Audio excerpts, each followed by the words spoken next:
My Symphony for Winds is a very significant work in my output. Indeed, I titled it Symphony, and when a composer chooses that term for a work, he or she is saying something about where it stands in their opus, in their oeuvre of what they do. It's a very significant work, a good 20-minute piece, but it has emotional depth, it has length, I have time to work with things and themes, which in my mind makes it a very significant piece.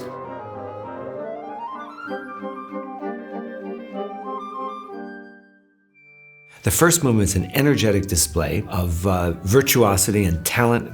It's very rhythmic and kinetic, and it starts with a fanfare which alludes to God of our fathers and will be used later in the piece. After such a significant, fast first movement, which ends in a very unsettled way, I felt that going into the final movement, the slow movement, would be too much of a switch.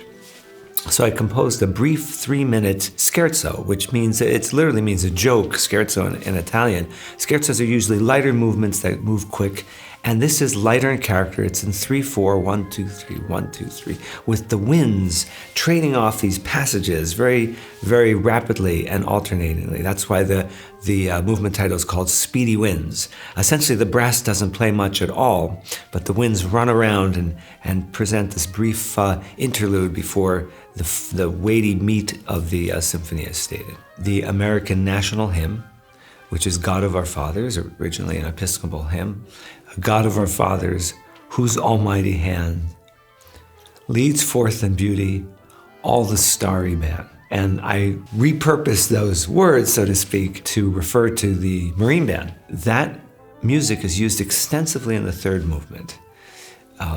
I allude to the hymn at the beginning of the movement and develop the music, quoting fragments here and there, and things come together and grow until finally, towards the last 2 minutes of the piece, I state the hymn in its entirety, and then the piece quietly fades back into nothing.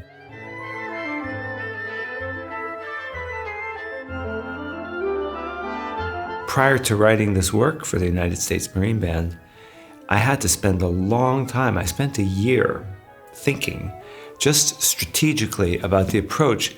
How can I make a certain color, a certain sound that is so important to me, is that I hear and I work with, and make that work endemically and successfully for band? So there's a lot of contemplation about how to even write for a band. I did mental exercises and I worked out all these intricacies in my head before I even started putting a pen to paper with even the melody.